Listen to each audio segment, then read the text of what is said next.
అందరికీ మీ రాజారావు నమస్కారాలు. గత 2 వారాల నుండి మనం విఘ్నేశ్వరుని లీలా వైభవాన్ని గురించి చెప్పుకుంటున్నాం.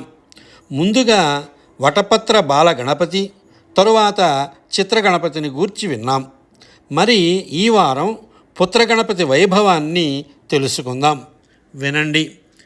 తారకాసురుడి నిరంకుశత్వానికి తోడుగా త్రిపురాసురులనే 3 రాక్షసులు తపస్సులు చేసి వరాలు పొంది ఆకాశంలో ఎగురుతూ తిరిగే 3 పట్టణాలను నిర్మించుకొని ముల్లోకాల మీద విరుచుకుపడ్డారు.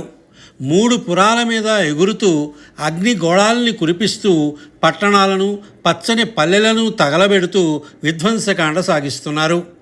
జగత్తు అట్టుడుకుపోతున్నది. వారిని అంతమొందించగలవాడు శివుడొక్కడే అని తెలిసిన దేవతలంతా కలిసి వచ్చి మందిర ప్రాంగణంలో హోరెత్తి ప్రార్థనలు చేశారు. పెళ్ళాడిన కొత్తలోనే ఏదో బెడద వచ్చిందని శివుడు విశ్వసలాడినా త్రిపురాసురులు చేస్తున్న మారణ హోమం విన్న మీదట ఉద్రేకం పుట్టి మూలనున్న త్రిశూలాన్ని దుమ్ము దులిపి పట్టుకొని తన అనుచరుల్ని ప్రమథ గణాలని వెంటబెట్టుకుని త్రిపురాసురులను తుదముట్టించడానికి కదిలాడు. అదే సమయంలో జడల ఏనుగుగా మారి లోకాన్ని భీభత్సం చేస్తూ ఒక రాక్షస రాజు బయలుదేరాడు. ఏనుగు రూపం కారణంగా అతడికి గజాసురుడు అన్న పేరు వచ్చింది. అతడు గొప్ప శివభక్తుడు. శివుడి వల్ల తప్ప మరెవరి వల్ల చావు లేని వరం పొందాడు. శివుణ్ణి నీ లోపలే ఉంచేసుకుంటే మరీ మంచిది కదా అని నారదుడు గజాసురుడి మేలు కోరుతున్నవాడిలాగా అతడితో చెప్పాడు. గజాసురుడు వెంటనే ఉగ్రమైన ఆరాధనతో శివుణ్ణి గూర్చి తపస్సు మొదలుపెట్టి శివుణ్ణి మెప్పించాడు. త్రిపురాసుర సంహారానికని బయలుదేరిన శివుడు గజాసురుడి కోరిక ప్రకారం గజాసురుడి గుండెలో లింగరూపంతో ఉండిపోయాడు. శివుడు గజాసురుడి గుండెలో ఉండిపోతే త్రిపురాసుర సంహారం ఎలా జరుగుతుంది? నవవధువు పార్వతి ముచ్చట తీరేదలా? శివుడికి పార్వతికి పుట్టవలసిన వాడి వల్లనే కదా తారకాసురుడి అంతం జరగాలి అని దేవతలంతా దిగులు ముఖాలు వేస్తూ ఉంటే నారదుడు శివుడు ఉబ్బులింగడు కదా అని ఉపాయం అందించాడు. దేవతలంతా గజాసురుడి ఎదుట శివుణ్ణి పొగుడుతూ స్తోత్రపాఠాలు మొదలెట్టారు. గజాసురుడు కూడా తన్మయుడై వారితో కలిసి శివభజన సాగించాడు. శివలింగం ఉబ్బి అలా అలా పెరిగిపోతూ గజాసురుణ్ణి చీల్చివేసింది. శివుడు యువతల పడ్డాడు. గజాసురుడు కన్ను మూస్తూ నిన్ను నమ్ముకుంటే ఇలా చేశావేమిటి అని శివుణ్ణి నిందించగా, గజ, శివభక్తికి తార్కాణంగా కలకాలం నీ పేరు నిలిచేలాగా ఏనుగు తల నాకు సన్నిహితంగా ఉంటుంది. గజ చర్మాన్ని కట్టుకుంటాను అని శివుడు చెబుతూ గజాసురుణ్ణి తనలోకి తీసుకుని కైవల్యాన్ని ప్రసాదించాడు. శివుడు భూమిని రథంగా, సూర్యచంద్రుల్ని రథచక్రాలుగా, వేదాలు గుర్రాలుగా, బ్రహ్మ సారథిగా, మేరు పర్వతాన్ని ధనస్సుగా, విష్ణువుని బాణంగా సమకూర్చుకొని తన అనుచరులైన నంది, శృంగి, భృంగి మొదలైన ప్రమథ గణాలను వెంట తీసుకుని 3,000,000 దేవతలు వారి వారి దేవేరులతో సహా వెనుకరాగా భయంకరులైన త్రిపురాసురులపై యుద్ధానికి వెళ్ళాడు. ఇంట్లో ఒంటరి పార్వతికి కాలం బరువుగా గడుస్తున్నది. శివుడు ఎప్పుడు వచ్చేది తెలీదు. ఆ సమయంలో నారదుడు వచ్చి, అమ్మాయి పార్వతి, శివుడు నిన్ను పెళ్ళాడినప్పటి నుంచి తారకాసురుడు తల్లడిల్లిపోతూ పీడకలలు కంటున్నాడు. నీకు ఎలాంటి హాని తలపెడతాడో ఏమో. వాడికి వజ్రదంతుడు తోడై ఉన్నాడు. వజ్రదంతుడు బహుమాయావి. నువ్వు చాలా జాగ్రత్తగా ఉండాలి సుమా అని హెచ్చరించి వెళ్ళాడు. పార్వతికి మరింత చికాకు దిగులు కూడా కలిగాయి. చక్కగా తలంటు స్నానం చేస్తే చిరాకు తగ్గి బాగుంటుందనిపించింది. పార్వతి నలుగు పెట్టుకుని ఆ నలుగు ముద్ద కూడదీసి ఆ ముద్దతో ఒక బొమ్మ చేసి ముచ్చటగా చూసుకొని అలా కింద పెట్టి అటు తిరిగి ఇటు చూసేసరికి బొమ్మకు మారుగా ముద్దులు మూటగట్టే బాలుడు కనిపించాడు. ఎవరబ్బా నీవు అని పార్వతి అడిగింది. నీ కాంతిని పుణికిపుచ్చుకుని రాలిన నలుగు ముద్దనే కదుటమ్మా, నీ పుత్రుణ్ణి, పుత్రగణపతిని అన్నాడు బాలుడు. పార్వతి బాలుణ్ణి అక్కున చేర్చుకొని ముద్దాడి ఒక అంకుశ గదాదండాన్ని అతని చేతికిచ్చి, నాయన ఎవరినీ పురుగునైనా రానీయకు అని చెప్పి సింహద్వారం దగ్గర కాపలా ఉంచింది. అమ్మా, తినడానికి ఏమైనా పెట్టవు అని అడిగాడు కుర్రవాడు. అప్పటికప్పుడు పిండి కలిపి చలిమిడి ముద్దను ఉండ్రాళ్లను చేసి ఇచ్చి పార్వతి స్నానానికి వెళ్ళింది. పార్వతిని అంతమొందించితే శివుడికి కొడుకు పుట్టే అవకాశం లేదు, తన ప్రాణానికి భయం ఉండదు అని తలచి తారకాసురుడు వజ్రదంతుణ్ణి పార్వతిని అపహరించుకురావడానికి ముందు గజకర్ణి, గోకర్ణి అనే తన ముఖ్యానుచరులైన రాక్షసులిద్దరిని పంపించాడు.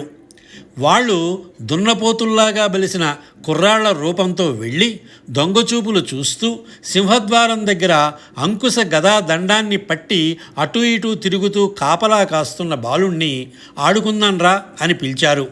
బాలుడు వాళ్ళను చూడనట్టే చూసి నవ్వుతూ ముందు కాస్త తినండిరా అంటూ 2 చలిమిడి ముద్దలు వాళ్ళ మీదకు విసిరాడు. వాళ్ళు తలలు దిమ్మ తిరిగి పారిపోతుంటే 2 ఉండ్రాళ్ళు పెద్ద బండరాళ్ళై వాళ్ళ ముందు పడగా బోర్లా పడ్డారు. పుత్రగణపతి వాళ్ళని పిలిచి చెవులు పట్టుకుని 3 గుంజీలు తీసి లెంపలేసుకుని మరీ పోండిరా అని ఆజ్ఞాపించాడు. వాళ్ళు అలాగే చేసి రాక్షస రూపాలతో వజ్రదంతుడికి ఎగవూపిరితో జరిగిందంతా చెప్పారు.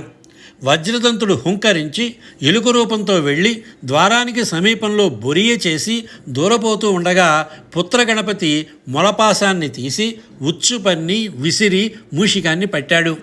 ఉచ్చు మెడకు బిగిసి కీచుకీచుమంటున్న దాని నెత్తిన 4 ముట్టికాయలు పెట్టి తోక పట్టుకొని గిరగిరా త్రిప్పి విసిరేశాడు. పుత్రగణపతి విసురికి మూషికాసురుడు అమాంతంగా అతని రాజ్యంలో అంతఃపురం ముందు దభీమని నిజరూపుతో బోర్లా పడ్డాడు. అతని భార్య ధవళ గొప్ప దేవీ భక్తురాలు. ఎప్పటికీ తన పసుపు కుంకుమను నిలిచేలాగా భర్తకు చావులేని వరం దేవి వల్ల పొందింది. ధవళ భర్తను ఊరడించి వరం సంగతి చెప్పి ధైర్యం కలిగించి పార్వతి జోలికి పోవద్దని హితవు చెప్పింది. త్రిపురాసురులను సంహరించి ముందుగా వచ్చిన శివుడు పార్వతిని చూడాలనే తహతహతో హుటాహుటీగా వెళ్ళబోతుంటే బాలుడు అడ్డగించాడు. శివుడు చెకుతులై ఎవరు నువ్వు అని గద్దించాడు. బాలుడు పకపక నవ్వుతూ అమ్మ కొడుకుని, మాయావులు వేషధారులు తిరుగుతున్నారు, పురుగైనా పోకుండా కాపలా పెట్టింది మా అమ్మ అన్నాడు. నేను ఈశ్వరుణ్ణి, దేవుణ్ణి అన్నాడు శివుడు. నాకు ఎటువంటి దేవుడితోనూ నిమిత్తం లేదు. అమ్మ ప్రకృతి స్వరూపిణి. ప్రకృతి శాసనాన్ని అనుసరించి నడుచుకోవటం కంటే జీవకోటికి వేరే ధర్మమేదీ లేదు కదా. అమ్మ ఆజ్ఞ పాటించడమే నా విధి అన్నాడు బాలుడు. కొంచెం వెనక నుంచి త్రిపురాసుర సంహారం చేసిన శివుడి పరాక్రమ వీరగాథను గానం చేస్తూ జయ జయధ్వానాలతో వస్తున్న ప్రమథగణాలు, 3 దేవతలు అక్కడికి చేరుకొని శివుడు బాలుడితో ఘర్షణ పడుతూ ఉండడం చూసి ఆశ్చర్యంతో బొమ్మల్లాగా నిలిచిపోయి వాళ్ళ సంవాదం వినసాగారు. కుర్రకుంకవు, తెలియక దేవుడు లేడంటున్నావు, అంతటికీ మూలము పరబ్రహ్మం, అతడే దేవుడు అన్నాడు శివుడు. పెద్దవాడివైనా నీకే తెలియనట్టుంది. ఆదిశక్తి నుండి విశ్వము, త్రిమూర్తులు వచ్చిన సంగతిని సూక్ష్మంగా చెబుతాను విను అంటూ బాలుడు చెప్పసాగాడు. ఆదిశక్తి రూపుదాల్చి బ్రహ్మను, విష్ణువుని, మహేశ్వరుణ్ణి తన మేను విదల్చగా వచ్చిన ఎరుపు, నీలం, తెలుపు రంగుల తేజస్సుల నుండి పుట్టించింది.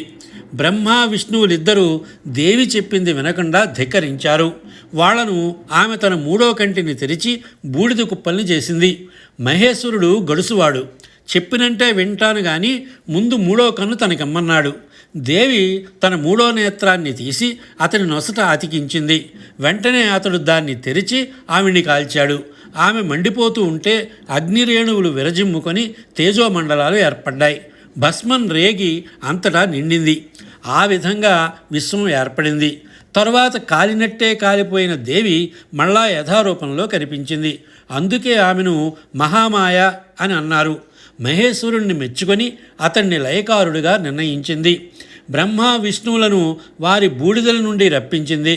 కొంత మిగిలి ఉన్న తన బూడిదను 3 భాగాలు చేసి వాణిని, లక్ష్మిని, ఉమను రూపొందించింది. వాణిని బ్రహ్మ, లక్ష్మిని విష్ణువు, ఉమను మహేశ్వరుడు అర్ధాంగులుగా స్వీకరించి లోకపాలన చేయండని చెప్పి దేవి అంతర్ధానమైంది. నీవు చెప్పిందంతా ఒట్టి కట్టుకథ అన్నాడు శివుడు.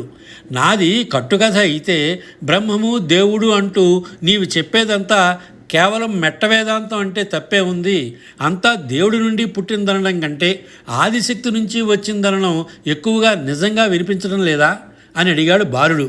అతని మాటలకు అక్కడున్న మగవాళ్ల ముఖాలు వెలవెలపోయాయి. ఒక్క విష్ణువు మాత్రం మెచ్చుకుంటున్నట్లుగా బాలుణ్ణి చూసి చిరునవ్వు నవ్వాడు. బ్రహ్మ బాలుడి తర్కానికి మురిసిపోయాడు. ఆడవాళ్ల ముఖాలు కళకళలాడుతూ వికసించాయి. శివుడి ముఖం ఎర్రగా చేసుకుని, చూస్తే పసివాడివైతివి, భయపడకు, నిన్నేమీ చెయ్యంలే, మంచిగా ద్వారానికి అడ్డం తొలగిపో అన్నాడు కసురుతున్నట్టుగా. నా కంఠంలో ప్రాణం ఉండగా నిన్ను వెళ్ళనిచ్చేది లేదు అన్నాడు బాలుడు నిర్భయంగా. శివుడికి పట్టరాని కోపం వచ్చింది. చప్పట్లు చరచి ప్రమథగణాలకు సైగ చేశాడు. బాలుణ్ణి ఈడ్చిపారేయడానికి వాళ్ళు ముందు కురికారు. బాలుడు నవ్వుతూ, పసివాడి అంటూ కనికరించినట్లే నటిస్తూ నా మీదకు నీ గణాల్ని బలప్రయోగానికి ఉసికొల్పడం ఏమైనా బాగుందా? సరే, నేను గణాధిపతినే అంటూ అంకుశదండాన్ని నేలకు గట్టిగా తాటించాడు. నేల ఈనినట్లు పుత్రగణపతి లాంటి రూపురేఖలు గల వాళ్ళు వేలకు వేలు పుట్టుకొచ్చి నందిని, శృంగిని, భృంగిని, చండీశ్వరుణ్ణి తమ చేతులలో ఉన్న అంకుశాలు, గదలు, పాశాలు, శూలాలతో గొడ్లను తరిమినట్లు తరిమేశారు. మిగతా శివానుచరులంతా జాడ లేకుండా పారిపోయారు. పుత్రగణపతి గణమంతా అదృశ్యమయ్యారు. శివుడు రుద్రుడై త్రిశూలం ఎత్తాడు. బాలుడు అంకుశదండంతో అడ్డుకోగా కంగున మ్రోగుతూ త్రిశూలం పడిపోయింది. బాలుడు పకపక నవ్వుతూ, మా అమ్మ ఇచ్చిన దండం నా చేతనుండగా నన్నేమీ చేయలేవు. నీవేదో చేద్దామనుకుంటున్నది నిర్విఘ్నంగా నెరవేర్చాలనే నేను సిద్ధంగా ఉన్నాను. తర్వాత కథ అమ్మ చూసుకుంటుంది అంటూ అంకుశ గదా దండాన్ని దూరంగా విడిచిపెట్టాడు. శివుడు ఒళ్ళు తెలియని కోపంతో ఉన్మత్తుడిలాగా త్రిశూలాన్ని బాలుడి కంఠానికి గురిపెట్టి విసిరాడు. మరుక్షణంలో బాలుడు అమ్మా అని పెద్ద పెట్టున అరుస్తుండగా అతని తల తెగి ఆకాశానికి ఎగిరి పెద్ద జ్యోతిగా వెలిగిపోతూ అంతరిక్షంలో లీనమైంది. సశేషం. తరువాయి జరిగే సంఘటనలు తిరిగి వచ్చేవారం.